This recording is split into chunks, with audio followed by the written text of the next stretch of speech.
Hablábamos con nuestros invitados de política, pero también de otros aspectos. Una cordial bienvenida a doña Victoria, ¿no? Esposa de Mauricio, es una chica de 28 años, 2 años de matrimonio, ningún guagua todavía. Voy a hacerles una especial recomendación, por favor, Mauricio. Mire, esa niña tan linda. Seguiremos los pasos de Diego, así es que no hay ningún problema. Aquí estamos bien aleccionados. No, ya 6 hijos. No. Por eso digo, capaz seguimos los pasos de Diego bien aleccionados. A Paco Tobar le decían famoso Loco Tobar, ¿no? El poeta. ¿Qué poeta? Dramaturgo, novelista. Paco, ¿cuántos hijos tienes? Entonces decía, tengo 3 hijos, pero estoy esperando datos de parroquias. Sí, muy bien. Doña Victoria, bienvenida. Mauricio, bienvenida. Me refiero al doctor Mauricio Alarcón, director ejecutivo de la Fundación Ciudadanía y Desarrollo, y me refiero a un buen amigo de esta casa, el licenciado Marcelo Arrea, expresidente de la Federación Nacional de Periodistas. ¿Cuántos hijos tienes, Marcelo? 3. 3. 2 mujeres y un varón. Pero ya contabilizadas las parroquias también. Contabilizadas las parroquias. Sí, y el orbe. Sí, porque de lo que yo me imagino, tiene su pasado. Tiene su pasado, no sé, duro. A mí me han contado, pero yo Su solo pasado. puedo dar testimonio de lo que me consta. ¿Con doña Soledad, hijos? ¿Los 3? Los 3 con doña Soledad. Con Soledad, sí. ¿Y cómo miras tú ahora la actuación de doña Soledad desde la Asamblea? No puedo mirarla porque Qué como impertinentes del programa. como Muy es bien. obvio, uno respeta Desde luego. a la gente que uno ha querido y con quien ha convivido, más allá de toda afinidad o diferencia. ¿Cuánto tiempo estuviste casado? ¿Cuándo mayor sé? 16 años. 16 años. Claro, Para que vean lo valiente que soy. Claro, pero una ruptura pesa, ¿no? Marcelo, una ruptura pesa. Pesa, naturalmente. Un divorcio es un duelo, ¿no? Sí. Es un duelo. Bueno, y Soledad es una mujer con muchas cualidades. Desde luego. Y fue una gran compañera durante todo el tiempo Ya. que vivimos juntos. Voy a preguntarle a ella si tú fuiste un buen compañero. Complicada Esa- respuesta. Ahí solo se rió, me Esa risa preocupa. un poco pecaminosa, ¿no? Sí, Ahí hay un complejo de culpa. algo ahí me preocupé yo, ¿qué será? ¿Qué será? Sí. Bueno, bien, gracias, bienvenidos. Bueno, la respuesta le corresponde a ella. Semana política, gracias. 2 niñas nomás, Isabel. Buenos días presenta un recuento y análisis de lo más sobresaliente de la semana que termina en el ámbito político. Isabel. Marcelo, bienvenido. Mauricio, bienvenidos. Bueno, ha operado ya la censura y destitución del Consejo de Participación con el señor Tuárez a la cabeza, ¿no? ¿Qué viene ahora, Marcelo? Bueno, el país respira porque realmente, como era previsible cuando escuchamos la primera declaración del cura Tuárez, él procedió a ejecutar un suicidio político. Y el suicidio ha tenido lugar. Y ese suicidio fue acarreando a 3 vocales. Coincidimos, yo del creo Consejo. que les arrastró esta aventura estas 3 personas, Sí. ¿no? Y es una expresión de la profunda crisis política que vive el país. Crisis que tiene raíces más profundas. La una es el colapso de la antigua partidocracia que heredamos de la dictadura militar, que tuvo el propósito, en primer lugar, de cubrir las espaldas de la dictadura. No nos olvidemos que en los 40 años de democracia jamás se juzgaron los actos de la dictadura, ni los crímenes políticos ni los crímenes económicos, y que la partidocracia en su conjunto es corresponsable del encubrimiento y la impunidad de la dictadura. De la misma manera, esa partidocracia usurpó los derechos políticos de los ciudadanos. Los dueños de los partidos se transformaron en los dueños de los derechos políticos. Eso significó su colapso. 3 gobiernos sucesivamente fueron depuestos por insurrecciones populares, y nació la ilusión de la revolución ciudadana que pronto feneció en la correacracia. La partidocracia se transformó en una suerte de autocracia en la que un movimiento político fue sustituido por su presidente y desapareció toda perspectiva de transformación real del país, que era lo que se aspiraba, profundo proceso de democratización del país. Ahora estamos viviendo la conjunción de los 2 colapsos. Y no vemos, lamentablemente, claridad en el liderazgo político del país para enfrentar esta profunda crisis política. Es necesario volver a los principios básicos de la República. Sin independencia, legalidad, legitimidad, equidad de poderes, el país seguirá naufragando en la alcantarilla. Sin república no hay democracia. Y estos son temas sustantivos. La perspectiva de construir un órgano de poder de control social como el Consejo de Participación Ciudadana y Control Social, desde el punto de vista teórico histórico es muy interesante. El Ecuador empezó a gestar el control ciudadano al poder público con independencia del poder público en la Revolución Juliana, precisamente cuando enfrentamos la colusión del poder económico con el poder político en el saqueo del país, y la necesidad de que la Contraloría, la Superintendencia, la Contraloría como órgano de control de los recursos públicos y la Superintendencia de Bancos y Compañía como un órgano de control de los recursos privados, tengan plena independencia de los poderes económicos y políticos. Y esa es una aspiración legítima del Ecuador, y de alguna manera su existencia ha prevenido que el Ecuador degenere en ámbitos de la corrupción en una forma peor a la que ha sufrido. Pero en el Correato lo que tuvimos es la liquidación de todo tipo de independencia de los órganos de control y un proceso de descalabro ético y moral de la sociedad y un saqueo sin precedentes de los recursos públicos. Muy bien. Don Marcelo Larrea. Mauricio, doctor Alarcón, nos enfrentamos a una nueva y sorpresiva aventura política con la titularización de los suplentes del Consejo, y aquí hay una declaración en primera página de la obra que comenté, ¿no? Textual del señor Tuárez: Dios me habló por el pueblo porque la voz del pueblo es la voz de Dios, ¿no? Yo voy a comentar. Por favor, bueno, bienvenido. Muchísimas gracias, Diego, un gusto siempre estar acá en Radiovisión y compartir este espacio con Marcelo. Creo que el punto de partida es mencionar lo que acertadamente decías al inicio. Hay 3 ex miembros ahora del Consejo que terminan ser como un daño colateral del cura Tuárez, y yo creo que por una razón principal, porque cuando todos los cañones enfilaban al señor Tuárez por sus acciones un poco atropelladas, sus actos y declaraciones recurrentes que dejaban ver desaciertos en lo que sería la conducción del Consejo de Participación Ciudadana,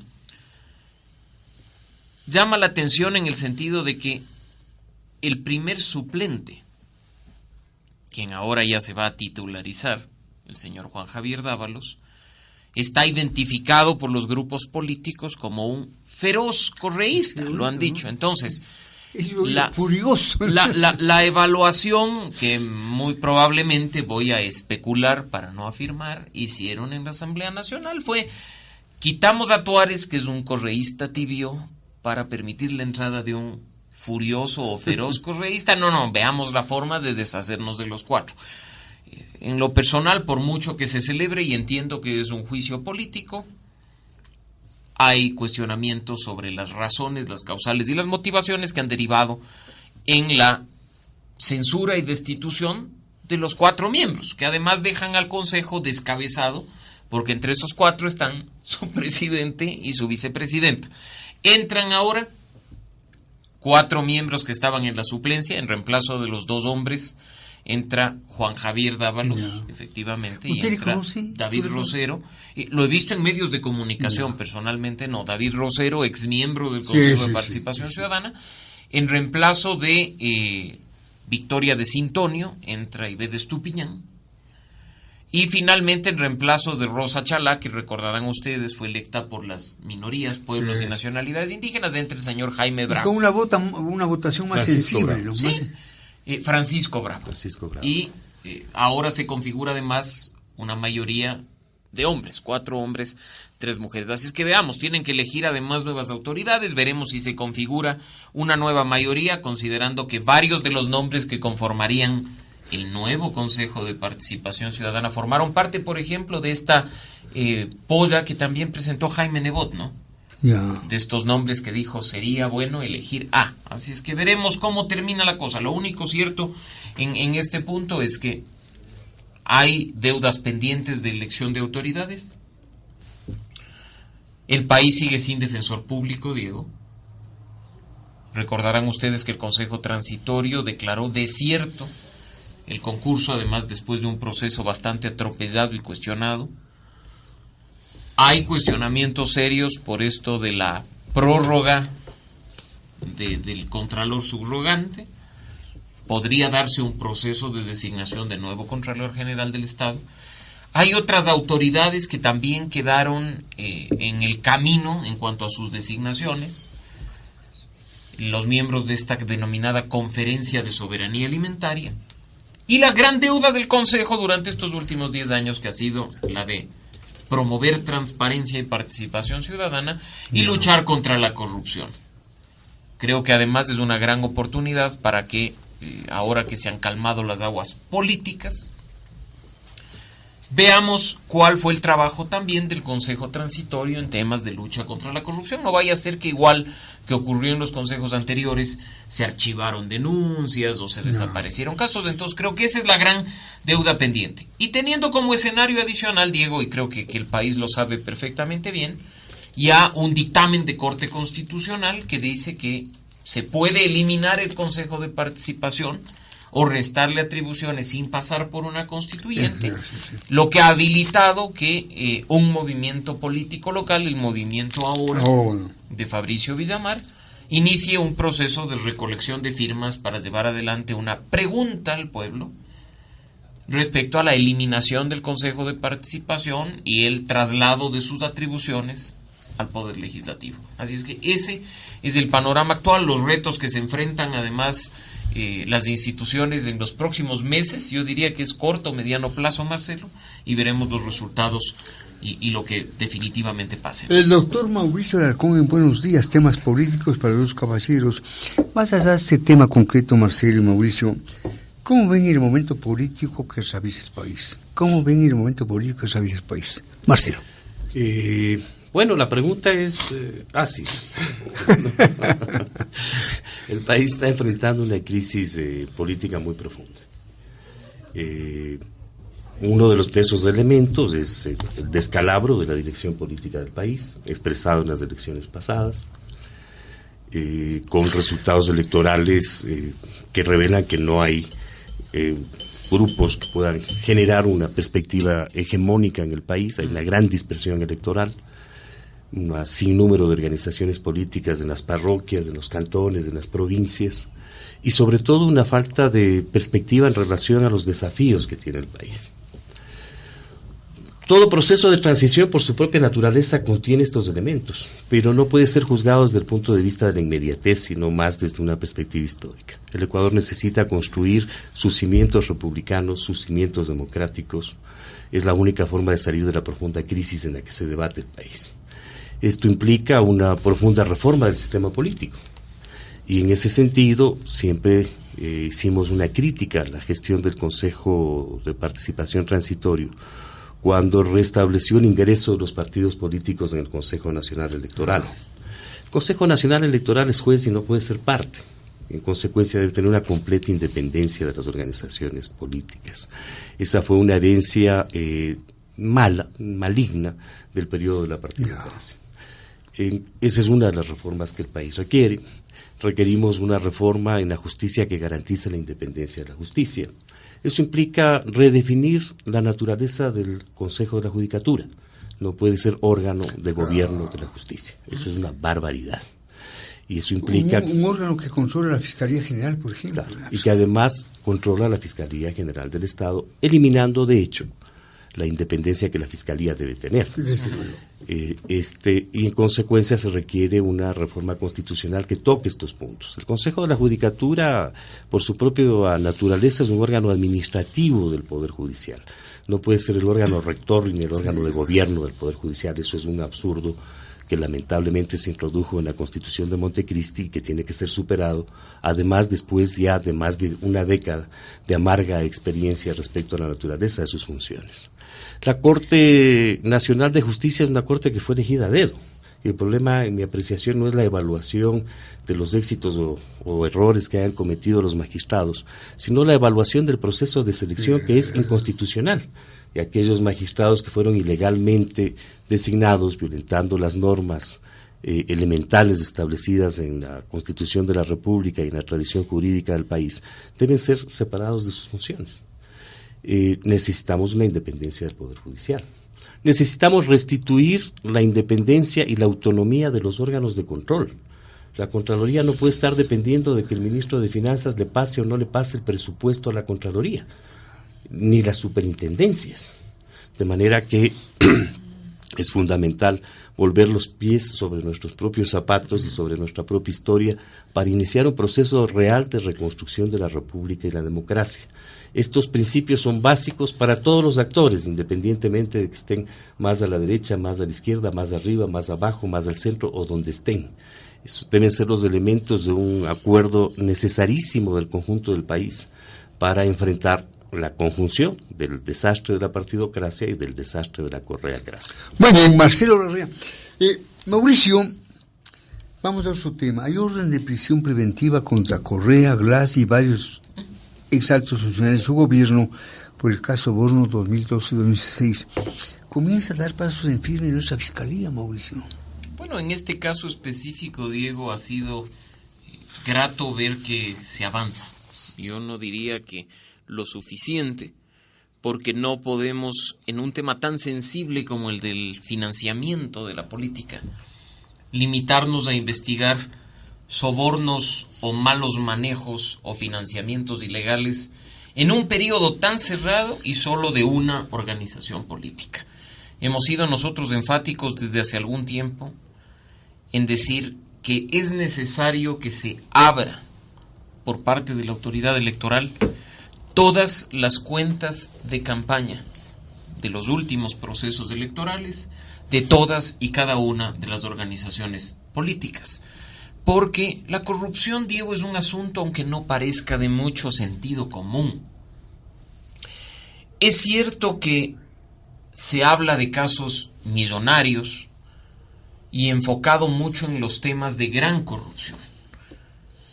Pero la microcorrupción, la que está en el día a día, también es bien notoria. Así como se dice, si ves, por ejemplo, que tu vecino de la noche a la mañana, teniendo un trabajo regular en la función pública, aparece manejando un auto de $100,000 y te cuenta además orgulloso que lo pagó de contado, algo apesta ahí, ¿no? Entonces, es cuestión de sentido común. En el caso de la política y del financiamiento de la política ocurre lo mismo.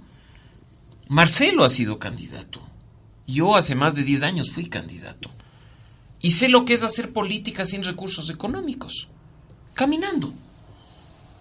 Pero de la noche a la mañana aparecen sujetos políticos como el esposo, coincidencialmente, ¿no?, de la señora Pamela Martínez, que crea un movimiento político nacional en cuestión de semanas, con todas las firmas, y hace una campaña nacional interesante en las últimas seccionales. ¿De dónde salieron esos recursos, por ejemplo? ¿Por qué nos y que además se convierte en presidente de los abogados del Guayas con votos... ya con denuncias de que hasta pagaron a un grupo de gente para poner al día en sus cuotas. O sea, me parece muy interesante, como digo, y muy grato ver que la Fiscalía da algunos pasos, Diego, de que se llega a concluir, por así decirlo, en algunos temas de las investigaciones, pero falta mucho. ¿Cómo puede ser posible que no se vincule dentro de estos procesos? Y los denunciantes iniciales, los periodistas Villavicencio y Zurita lo han dicho, a las empresas que fueron responsables de entregar las coimas. Si me permite, Mauricio y Marcelo, ¿por qué la Fiscalía ha dejado fuera del proceso a Odebrecht y otras empresas como Sinohidro, Esecatel, Conel, Petrocina, etcétera? Marcelo, ¿por qué? Eso realmente es cuestionable, porque aquí estamos frente no a un acto de cohecho que puede haber existido, sino también un acto colusorio. Y nuestra república tiene historia sobre el tema, un acto colusorio. Sí, claro. Se coluden sectores del poder económico con determinadas organizaciones políticas, toman el poder político y lo subordinan a sus intereses. Lo hemos vivido, ahora es evidente, con el gobierno del expresidente Correa, pero también lo vivimos en la elección de Maguad y fue público. La participación del señor Fernando Aspiazu fue evidente y fue una de las causales cuando explotó en la superficie. Cuando explotó en la superficie el tema, fue una de las causas del levantamiento del 21 de enero y de la caída del presidente Maguad. Y estos actos colusorios entre el poder financiero, fundamentalmente, son los que originaron también la Revolución Juliana de hace 100 años. De manera que tenemos que cortar por lo sano y parar todo acto colusorio del poder político con el poder económico. Por eso, entre las reformas que hemos venido peleando a lo largo de mucho tiempo, se ha planteado que las organizaciones políticas tengan financiamiento público, exclusivamente público y equitativo.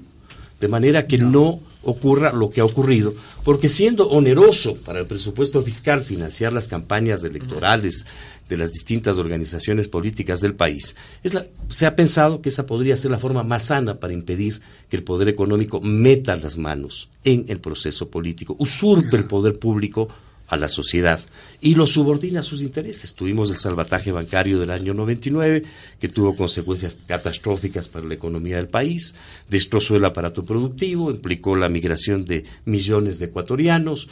Hasta ahora sufrimos las consecuencias de este proceso y ahora es evidente también que en el caso del Correato hubo un acto colusorio de determinados sectores económicos para asaltar el poder. Odebrecht es una empresa que se caracterizó por eso, de manera que ese tema tiene que ser puesto sobre la mesa. Y en el caso específico de la orden de detención contra el expresidente, el tema de los $6,000 es uno de los temas, pero ya está reconocido que él es el famoso SP, el señor presidente, está reconocido que recibió los $6,000 por confesión de parte, y en consecuencia los elementos de juicio para fortalecer la decisión de que responda a la justicia son cada vez más claros gracias a las confesiones del señor Correa. Muy bien. Mauricio, vayamos un poquito más allá. Esta segunda orden de prisión contra el señor Correa lo deja fuera del juego político para el 2021. Antes de responder la pregunta, voy a hacer solo una referencia a lo que hacía Marcelo, porque en el tema de financiamiento electoral discrepo un tanto en cuanto al tema de los fondos públicos y creo que la gran solución es transparencia total, Diego. Que los electores sepan quién paga, de tal forma que podamos hacer seguimiento a través del control social de lo que ocurre a consecuencia de ese financiamiento. Y que después, obviamente, tomemos cartas en el asunto e implementemos las herramientas que toca, porque si los ecuatorianos, por ejemplo, hubiéramos sabido desde un primer momento, a propósito del caso que menciona Marcelo, que había un banquero detrás de una campaña presidencial, con además, sí, pero digo en el caso específico, uno, con un poder tan dominante, dar $3.1 millones para esa campaña, chuta, hubiéramos dicho, aquí hay un tema de intereses, echemos ojo, y hubiéramos entendido, por ejemplo, todas las decisiones que una vez en el poder se tomó en el gobierno de Yamil Maguad para beneficiar a la banca. Todo tiene su razón de ser. Entonces, solo como cuña comercial, antes de responder la pregunta, precisamente este caso, que más allá de que la gente diga, uy, el feriado bancario, el financiamiento de la política como un acto de corrupción está recogido en uno de los casos que ha levantado nuestro Observatorio Anticorrupción. Diego, le invito a la ciudadanía a visitar la página web observatorioanticorrupción.es, donde, especialmente para hacer memoria a quienes no vivieron esa época de primera mano o eran muy pequeños, revisen la data, vean que todo tiene una causa y una consecuencia. Detectemos dónde estaban las fallas, que aún además existen, precisamente como decía Marcelo, en ese sistema electoral, y tratemos de corregir en un tema de reformas electorales. Ahora, en cuanto a la pregunta que hacía Diego. Esta segunda orden de prisión contra Correa lo deja fuera del juego político. Habrá que esperar el resultado final, Diego. Recordemos que el simple hecho de iniciar un proceso, exacto, el simple hecho de iniciar un proceso no le deja fuera de juego a una persona en cuanto a una candidatura. Recordemos que incluso en el último proceso electoral, Marcelo no me dejará mentir, el Tribunal Contencioso Electoral llegó a avalar la candidatura de una persona con sentencia condenatoria en firme en etapa final, Calo Lara, para la prefectura de Los Ríos. Así es que las condiciones han cambiado mucho como para creer que por el simple hecho de solicitar la vinculación, vincular y ordenar la prisión preventiva de una persona, se la anula políticamente. Y cuidado, Diego, cometemos el error, y conversábamos con Marcelo en la antesala, de caer en lo que cayó Argentina hace poco, ¿no? De dar por muertos o dar por cadáveres políticos a aquellos que están más vivos que nunca. Por ese hecho de no, es que ya se le está investigando, ya vamos a ver si se vincula a un proceso. Los resultados están a vista de América Latina entera. Así es que en este caso yo jamás diría que por el hecho de dictar una prisión preventiva se está anulando políticamente o cambiando el panorama electoral de cara al 2021. Por el contrario, habrá que estar muy atentos de cómo avance ese proceso y tengamos en cuenta, Diego, además, que estamos a pocos meses de que inicie oficialmente el periodo electoral de las presidenciales 2021, donde todo puede pasar respecto de la inscripción de candidaturas y respecto del surgimiento de actores políticos. Así es que simplemente vemos, yo hilo un poco fino y le hago incluso a Diego Kendo una pregunta. ¿Quién puede inscribirse para ser candidato a asambleísta por los migrantes en el exterior? ¿No podría inscribirse en esa condición el señor Correa desde Bélgica? ¿Necesita inscribirse ante el CNE en Quito? No. ¿Necesita hacer campaña o pisar territorio ecuatoriano con el riesgo de que lo detengan? No. Claro, y si gana, ¿cómo regresa, Diego? Regresa como asambleísta electo por los migrantes, con la protección que le otorga la Constitución y la Ley Orgánica de la Función Legislativa. Tengan en cuenta esos pequeños detalles, porque muchas veces nos quedamos en una discusión, además de estéril, Diego, de si $6,000, de si la fecha del cheque, si pagó antes del abono, si recibió los 6,000 después. Señores, $6,000 es nada para la cantidad de fondos que se están investigando en este tema del financiamiento ilícito de una organización política. Vamos a lo medular, vamos a lo de fondo, y por sobre incluso esa discusión de investigar y sancionar los actos de corrupción, trabajemos también en poner en orden las leyes que han permitido que esos actos de corrupción se den. Muy bien.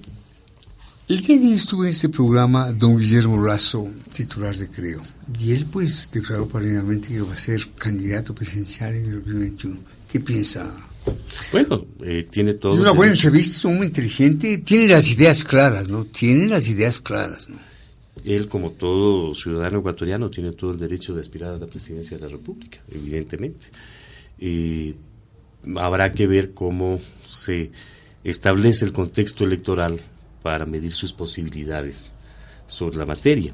Y yo aprecio que en el caso del Ecuador, un problema que está ahí abierto es el hecho de que la persecución judicial al señor Correa no puede ser vista como un acto de persecución. Él tiene la obligación de rendir cuentas ante la justicia del país.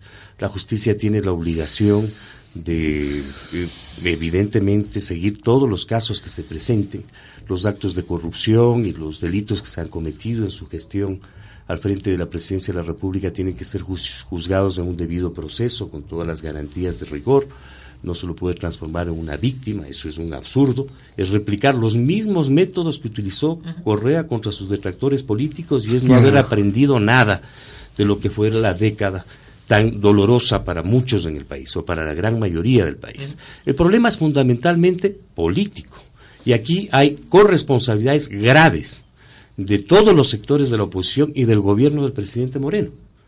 El pueblo ecuatoriano ha visto cómo la orientación económica y política del gobierno con sus alianzas con diversos sectores políticos del país no responde a la solución de los problemas del país. Y eso tiene una consecuencia catastrófica. La gente puede empezar a ver que el pasado fue mejor que el presente. Y esa es la mejor forma de restituir una perspectiva política que instituyó en el país una metodología delictiva de ejercicio del poder. Eso es lo grave. Y esta es una jalada de orejas desde al presidente Moreno como a todos los líderes de la oposición de derecha y de izquierda, y los líderes empresariales, que insensibles a las necesidades del pueblo ecuatoriano han dado las espaldas a sus reclamos y han pensado solamente en sus bolsillos. Muy bien. Respuestas breves porque el tiempo se me viene encima. Mauricio, a Correa lo persiguen sus grandes equivocaciones. Uno de los peores es el famoso 30S. Es la única ventaja. Sí. Uno de los peores es el famoso 30S en el que quiso apuntalar la tesis de un intento de magnicidio y un golpe de Estado blando. Ahora está llamado a rendir versión por la muerte de Florian Jiménez. Dará la cara, lo está acorralando la justicia. No, definitivamente es lo que dice Diego al inicio de la pregunta, ¿no? Los errores son los que terminan condenándonos y eso aplica no solo para el señor Correa, sino para todos y cada uno de los seres humanos. Somos víctimas de los errores que cometemos. Y es grave que quien ejerce el poder, además creyéndose todopoderoso, creyéndose intocable, cometa errores más graves en lugar de tener más firmes los pies sobre la tierra. Así es que el 30S definitivamente fue uno de aquellos errores que pasaron lamentable factura al país.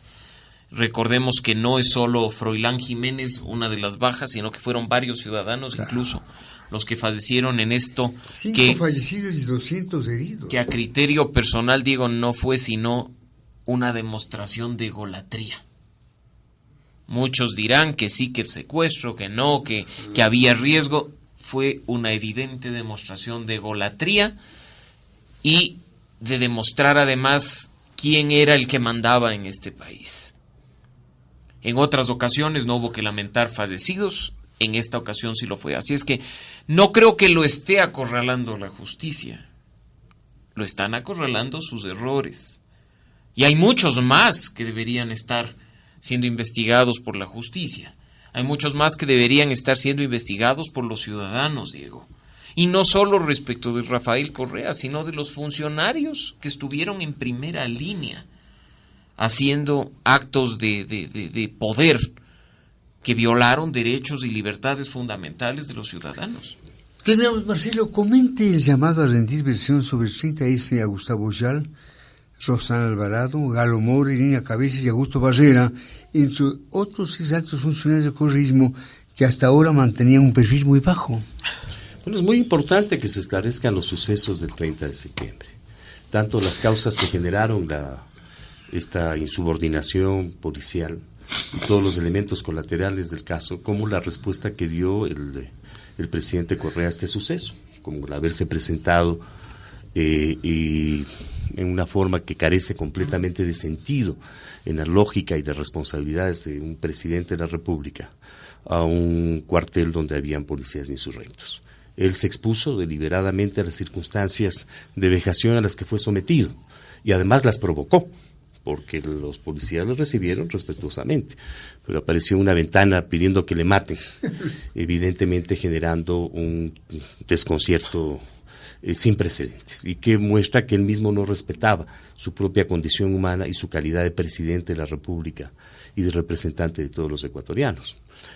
Luego, aparte de las declaraciones de ellos que deben rendir sobre todos los sucesos del tema, es muy importante la comparecencia del jefe de las Fuerzas Armadas, a quien, según su libro, el presidente Correa le dio la disposición de atacar el hospital, porque ese es un delito de lesa humanidad, que no le exonera de responsabilidades a quien lo ejecutó, pero que concentra las responsabilidades en quien lo ordenó. La orden. Ese es un tema sustantivo. ¿Del general González? Del general González, sí, del general Ernesto González, que tuvo la dignidad en su libro testimonial poner en evidencia que él recibió la orden del presidente Correa para el efecto. Ese es una confesión de un acto delictivo de lesa humanidad que es impermisible en una sociedad que se respete a sí misma. De manera que hay mucha tela que cortar en el tema del 30S. Sí. También en los crímenes como los que todavía permanecen en la impunidad, el caso del asesinato de nuestro colega Fausto Valdivieso y del general Gabela y de otras personas que tienen que ser esclarecidos. Y hay temas que no están en el debate, como por ejemplo uno que lo hemos denunciado en estos micrófonos, que fue la decisión del presidente Correa de adherirse contra viento y marea a la Convemar y renunciar a nuestra soberanía territorial marítima sobre más de 1 millón de kilómetros cuadrados.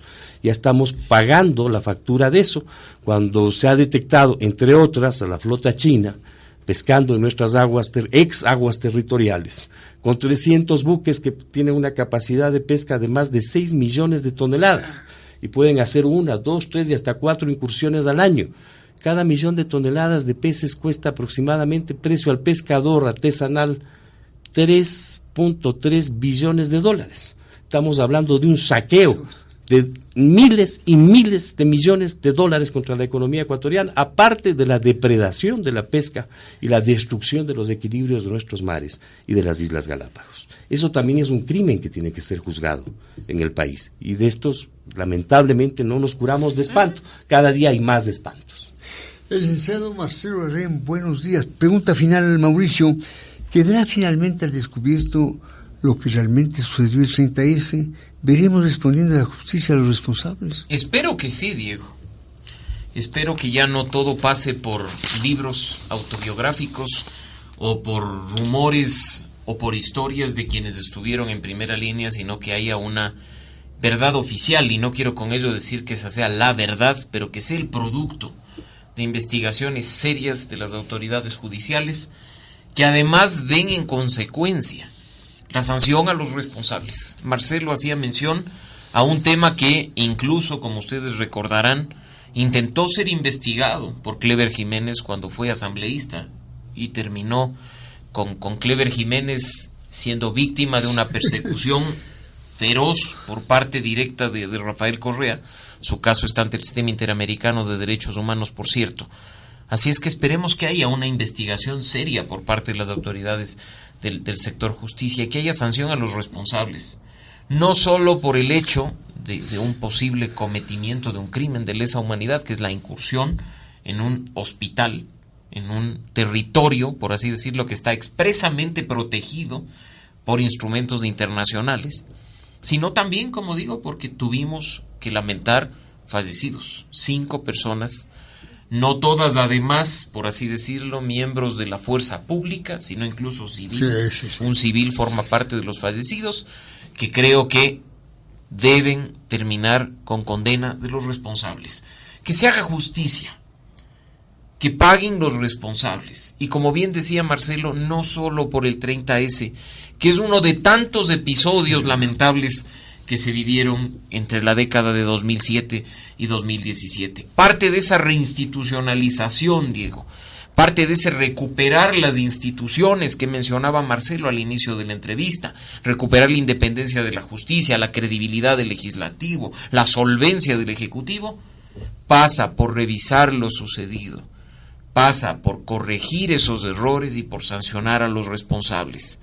No debemos seguir empujando estas soluciones parche que han sido la tónica de los 40 años de democracia. Como hoy el método de asignación de escaños no me gusta, lo cambio, pero como ahora me beneficia, mejor lo dejo. Soluciones serias, soluciones responsables para empezar a construir en estos 40 años que vienen un país íntegro, un país con Estado de Derecho, un país con independencia de sus funciones. Está muy bien que evaluemos qué ha pasado en estos 40 años, pero también tenemos que dar un paso adelante y empezar a plantearnos cómo es el país que queremos para los 40 años que vienen. Y algo inteligente protagonizado por Mauricio Alarcón y Marcelo Larrea. Emilio Palacio regresará finalmente. Debe regresar, naturalmente. ¿Debería? Claro que sí. Yo quiero hacer una afirmación adicional. La psicología de un presidente de la República que ordena el ataque a un hospital es una psicología criminal. Un hospital es una expresión del estado de indefensión de las personas que se encuentran ahí. No, eso es gravísimo en los más elementales sentidos humanos. Y lamentablemente lo vimos por cadena de televisión. Indefinida e ininterrumpida, ordenada por la presidencia. Por el mismo autor del delito. Amigas y amigos, juzguen los acontecimientos y juzguen estas valiosas premisas. Gracias, Marcelo, ¿no? Muchas 3 hijos, 16 años. Aquí, Mauricio, 2 años. Entonces, ¿quién sabe cuántos vengan? Espero que usted me dé una llamada telefónica diciéndome que finalmente... Esperamos la media docena por lo menos, Mauricio. Diego lo que quiere es que le llamemos por teléfono y le digamos: estamos siguiendo tus pasos, Diego. ¡Qué maravilla! Amigas y amigos, buenos días.